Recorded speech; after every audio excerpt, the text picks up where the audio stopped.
Good morning. This is Rick's Rants for the day. Earlier, for the past week or so, we've been watching the circus unfold of the choosing of the House Speaker.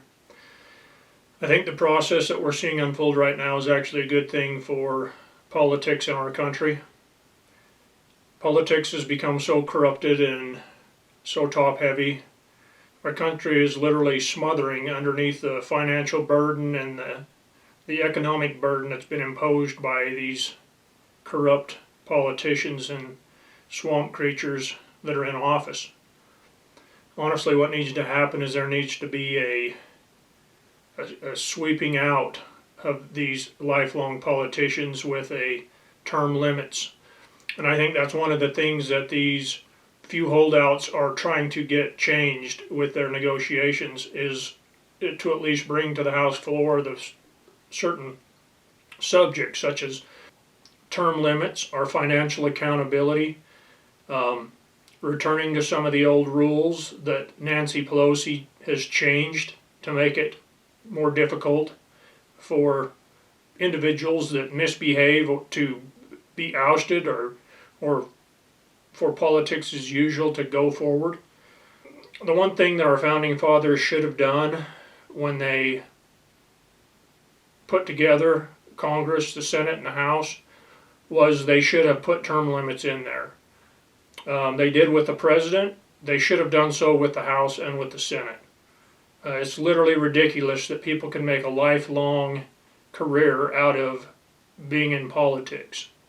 But honestly, it's the people that are their constituents in their places that they live that are even more at fault, even more guilty. But the problem is that the people who are their constituents in these corrupt politicians, states and counties are responsible for holding the rest of the country hostage by their bad policies. And so our Constitution was written not to be a democracy. Our Constitution is a republic where the rights of the individual are protected, the rights of the state are protected next, and the rights of the country are protected last. And it's supposed to be local control and local government that runs things, not the federal government. We've become so top-heavy. We have so many regulations we can't even enforce them. People don't even know what half the regulations are. That, every time there's a violation, the powers that be say, "Oh, it's your responsibility to be aware of this regulation." But there's thousands of regulations on the books that overlap each other, and there's no rhyme or reason to many of these other than lobbyists and the other people that are getting these things put in to favor their own companies, their own businesses, their own families. It's total corruption, and sooner or later it has to change, or our whole country's going to collapse under the weight of this corruption. Anyway, and so I honestly feel like that what's going on right now is good.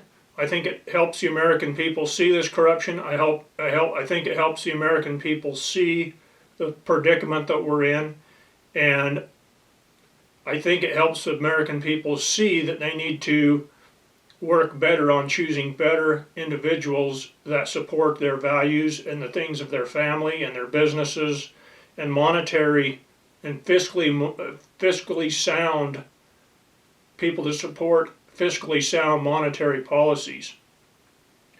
These corrupt states and areas of our country that are putting these corrupt people in are collapsing under their own weight and their own problems, and so sooner or later the problem's going to correct itself, or our country's going to flatline.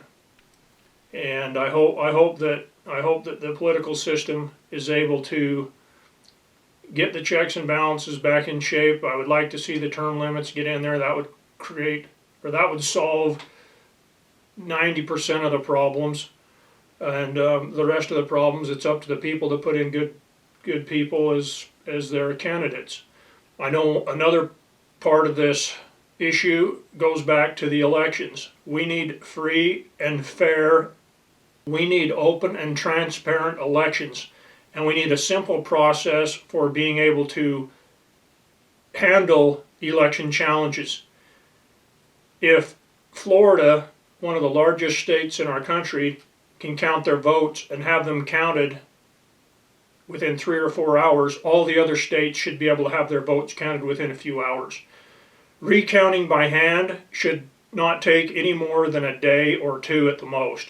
And it should be the machines or the whole process, the chain of custody, all this stuff has to be completely transparent, or people from both sides are going to be unhappy with the way the elections turn out, and we're going to continue to have problems with our system, and we're going to have a lot of people that are not going to trust the terms and the outcome of the election. Prior to Trump getting into office in 2016, the Democrats had lost many elections, and like Stacey Abrams and others, and you heard nothing but they stole the election, we need to recount, we need to check the vote, we need to do all these things. And yet when the Biden administration came into power, the year of 2020, there was so much corruption that we're still uncovering everything that went on. All they would have had to have done, the courts, the legal system, all the states, all they would have had to have done is investigate their own elections, roll everything out in a transparent means and method, see if the corruption changed the outcome of the election, and it would have resolved the issue. Then it was up to each state to put in checks and balances in place to make sure that this corruption never happened again. But from this time forward, until they do that, it's going to continue to be a shit show. It really is, and there's going to be people on both sides that are going to contest the outcome of the election. And so I hope that they can get this under control and contained. And I think that's part of the reason why the House is having a difficult time choosing a Speaker of the House, because Kevin McCarthy is just part of the swamp, and he's business as usual in Washington. And I think that's why, you know, there's a small number, but there's a number of people and their constituents that I think there's more of the constituents that are praising what's going on than there are actually members of the Republican or Democrat Party.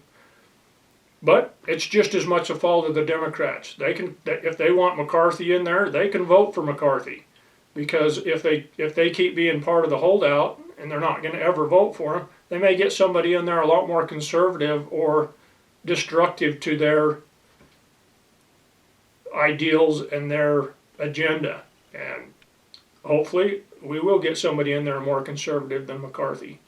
But the Democrats would be well to put McCarthy in rather than to get somebody that's more conservative. But the Democrats aren't that way. They'll never vote for a Republican. They'll change the rules and do everything they can, and they'll go down sinking with the ship, because that's the way they are. They're honestly low IQ in my opinion.